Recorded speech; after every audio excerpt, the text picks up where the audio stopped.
ఇంకోటి కులగణన తప్పెట్లా, ఏ ఇంట్లో తప్పు రాసుకొచ్చినామో చెప్పండి. ఏ ఇంట్లో తప్పు రాసుకొచ్చిరో ఒక్కొక్క చోట నిన్న కూడా జనాలు పెట్టిరు. మా అపార్ట్మెంట్లో 200 మంది ఉన్నారు, కానీ ఇప్పటిదాకా ఒక్కరు కూడా వాళ్ళు స్లిప్ ఇయ్యలేదు, ఒక్కరు వచ్చి తీసుకపోలేదు, లెక్కలు కూడా రాసుకోలేదని చాలామంది సోషల్ మీడియాలో పెడుతున్నారు. ఖచ్చితంగా బల్లగుద్ది చెప్పగలుగుతాం, వాళ్ళు కనీసం సగం మందికి స్లిప్లు వేయలేదు, ఇచ్చిన వాళ్ళ దగ్గరికి రానేలేదు, మా ఇంటికి రాలేదని నాకు సంబంధించి సోషల్ మీడియాలో ఉన్నటువంటి వాళ్ళే 10-15 మంది మెసేజ్లు పెట్టిరు. వాడు ఎవరు రాలేనే లేదు, మా దగ్గరికి రాలేదు, మాకు వచ్చి అడగనే లేదు అనేటువంటి మాట. మరి ప్రజలకు బాధ్యత లేదా ఉందా అనేటువంటిది వేరే అంశము. కానీ ఎవరు వస్తున్నారు, ఎవరు పోతున్నారు, ఎక్కడికి వస్తున్నారు, ఏ అపార్ట్మెంట్లో ఎంతమంది ఉన్నారు? హైదరాబాద్లో అయితే సగం గల్లీలకి బస్తీలకి పోలేదనేటువంటి చర్చ మొదలైపోయింది.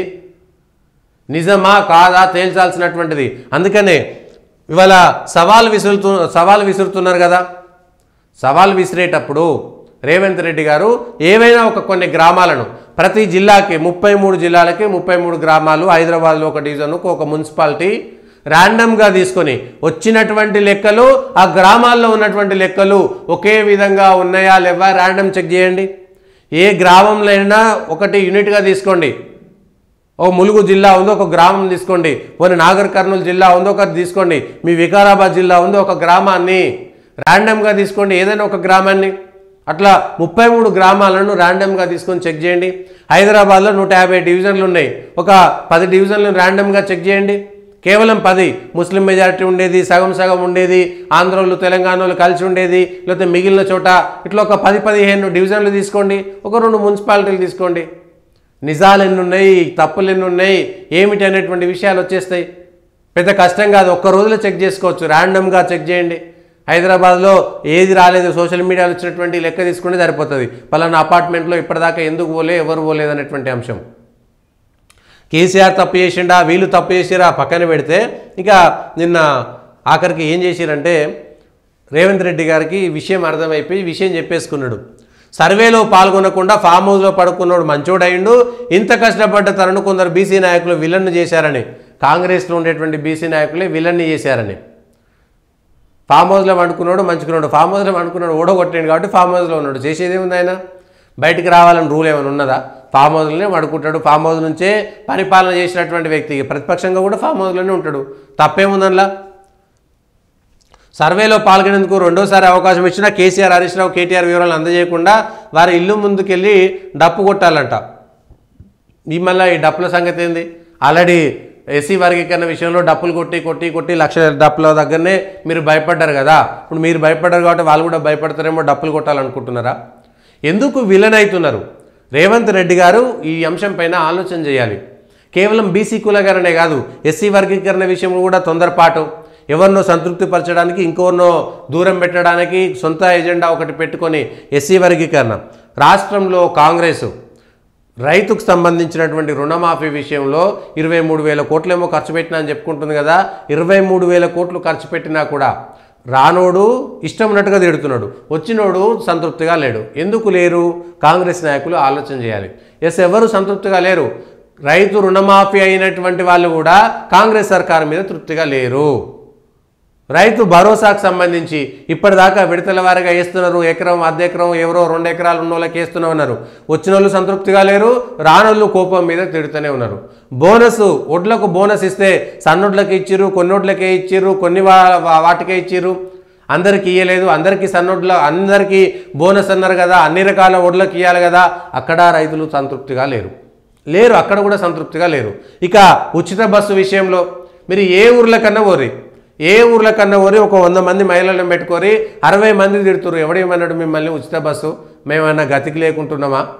ఎవరికో ఇవ్వాలి, 4గురికి ఇవ్వాలి, చదువుకునే పోరగాళ్ళకి ఇవ్వాలి, 60 ఏళ్ళు దాటిన వాళ్ళకి ఇవ్వాలి, ముసలోళ్ళు ముక్కోళ్ళకి ఏమైనా సగం రేట్ ఇస్తే ఆ బస్సులు నిండితే ముసలోళ్ళు కూడా బస్సులలో పోవడానికి అవకాశం ఉంటుంది. అట్లా దాన్ని ఉపయోగించుకోవచ్చులే. కానీ పైసలు ఉన్న వాళ్ళకే, ప్రభుత్వ ఉద్యోగులు ఉన్నటువంటి లేదా ఉద్యోగాలు చేసేటువంటి ఆడోళ్ళకే ఉపయోగం వస్తుంది. రోజు కూలి వేయటువంటి మాకెందుకని సగానికంటే ఎక్కువ మంది మహిళలు పెద్దగా దాని మీద సంతృప్తిగా లేరు. రోజు తిరిగేటోళ్ళు కూడా, బస్ ఎక్కి తిరిగి పోతూ వస్తున్నోళ్ళు కూడా సంతృప్తిగా లేరు.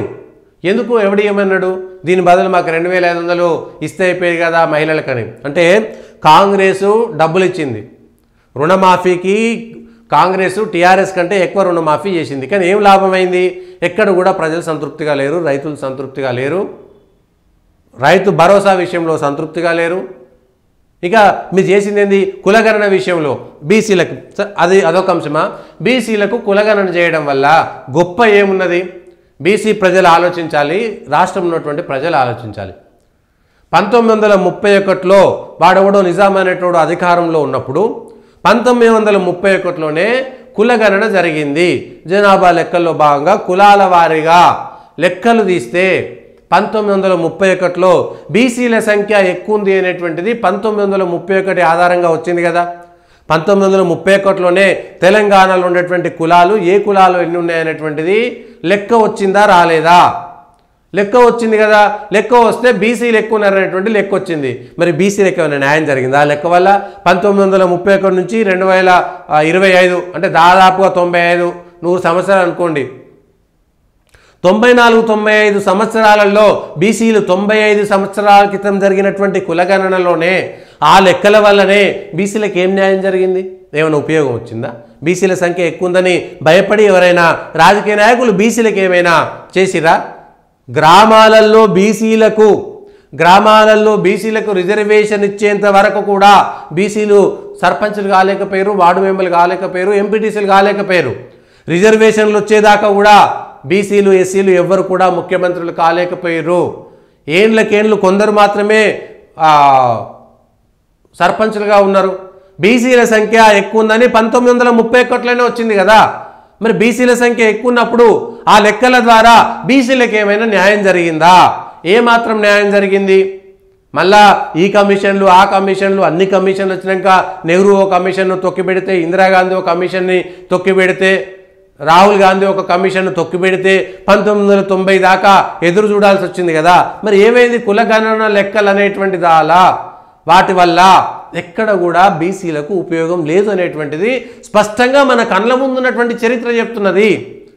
1931లో బీసీలు ఎక్కువ ఉన్నారని నిజామోడు గద్దె దిగి బీసీలకు ఏమైనా గద్దెనిచ్చిండా?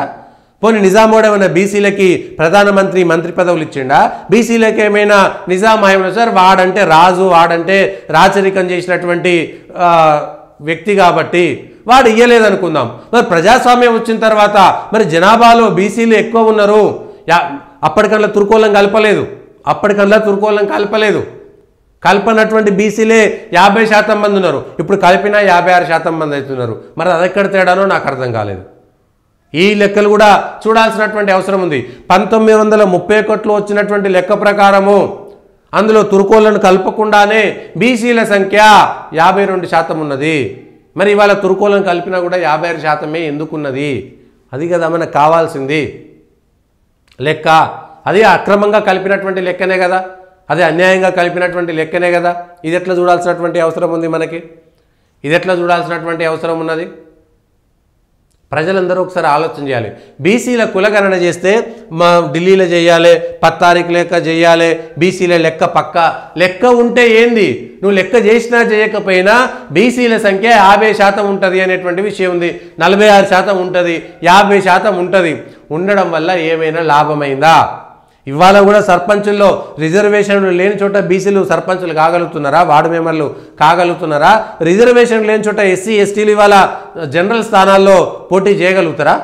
జనరల్ స్థానాల్లో ఎస్సీ ఎస్టీ బీసీలు ఎక్కడన్నా కొంతనో 10% బీసీలన్నా అవ్వగలుగుతారు. కానీ ఎస్సీ ఎస్టీలు జనరల్ స్థానాల్లో అవ్వగలుగుతారా? 1% చూపిస్తారా? మరి దీనికి అంత గొప్పగా ఇంత రాగం తీయాల్సినటువంటి అవసరం ఏమున్నది? బీసీలకు దీనివల్ల ఏమైనా లాభం ఉన్నదా? లాభం లేదు. మీకు సాంకేతికంగా రాదు, ఏదో మసిపూసి మారేడుకాయ చేయాలి. ఎన్నికల్లో చెప్పినాం 6 నెలల్లో పని అయిపోతాయి అన్నారు. 6 నెలల్లో కాదు, 7 ఏడాది అయిపోయింది ఇప్పటిదాకా సర్పంచ్ల ఎన్నికలే కాకుండా. 6 నెలల్లో చేస్తామన్నది ఇప్పటికీ 7 ఏడాదిని అర్థం కాలే. బీసీలకు దీనివల్ల న్యాయం ఏమైనా జరుగుతుందా? ముఖ్యమంత్రి గారు చెప్పాలి, లేకపోతే పీసీసీ అధ్యక్షులు చెప్పాలి, కాంగ్రెస్లో ఉన్నటువంటి బీసీల నాయకులు చెప్పురి. 1931లో బీసీల లెక్కల ప్రకారము 2025లో లెక్కల వరకు అప్పటి నుంచి ఇప్పటిదాకా ఈ 94-95 సంవత్సరాల్లో బీసీలకు ఆ లెక్కల వల్ల ఏమైనా న్యాయం జరిగిందా? ఏమైనా ఉపయోగం జరిగిందా? ఏమీ లేదు, ఏమీ జరగలేదు. జనాభా లెక్కల వల్ల, కులాల లెక్కల వల్ల, కుల సంఖ్య వల్ల ఏం జరగలేదు. ఇవాళ కాకపోతే మా కులం ఇంతుంది, ఆ కులం ఇంతుంది, బీసీలు ఇంత ఉన్నారో అని బార్గెన్ చేయగలుగుతారా? ఏం చేస్తారు? ఇవాళ బీసీల సంఖ్య ఎక్కువ ఉన్నంత మాత్రాన ఇవాళ ఏ పార్టీ అయినా సరే బీసీలకు భయపడుతుందా? బీసీలలో 92 కులాలు ఉంటాయి, 92 రకాలుగా చీలిపోతాయి, అక్కరే లేదు అనేటువంటి మాట వచ్చేస్తుంది. ఏం లాభం? పోనీ రాజకీయంగా ఉపయోగం లేదు, మిగిలిన దాంట్లో ఏమైనా ఉపయోగం ఉందా? రిజర్వేషన్ పెంచకపోతే బీసీలకు వచ్చేటువంటి లాభమే ఉన్నది? ఎవరి జనాభా ఎంత ఉందో వాళ్ళంతమంది ఉండాలనేటువంటి లెక్కలు ఏమైనా ఉన్నాయా? ఎక్కడా లేదు కదా. 42% మీరు స్థానిక సంస్థల్లో రిజర్వేషన్ ఇస్తామని ఏమైనా చెప్పుకున్నారా? అది చెప్పుకునేటువంటి పరిస్థితి లేదు. ఏమీ లేనప్పుడు మీరు కులాల లెక్కలు చేయడం వల్ల తెలంగాణలో ఏమైనా లాభం వచ్చిందా? బీసీల లెక్కల వల్ల ఏమైనా లాభం వచ్చిందా? ఏం చేసేటువంటి అవకాశం ఉన్నది? తద్వారా బీసీలకు ఏమైనా న్యాయం జరుగుతుందా? ఏమీ న్యాయం జరగదు. ఏం న్యాయం జరుగుతుంది? ఇవాళ ఏమీ ఉపయోగం లేనటువంటి తప్ప దీనివల్ల బీసీలకు న్యాయం జరగదు అనేటువంటిది స్పష్టంగా మళ్ళా రూఢి అవుతుంది. దానికంటే చేసేది కూడా ఏం లేదు.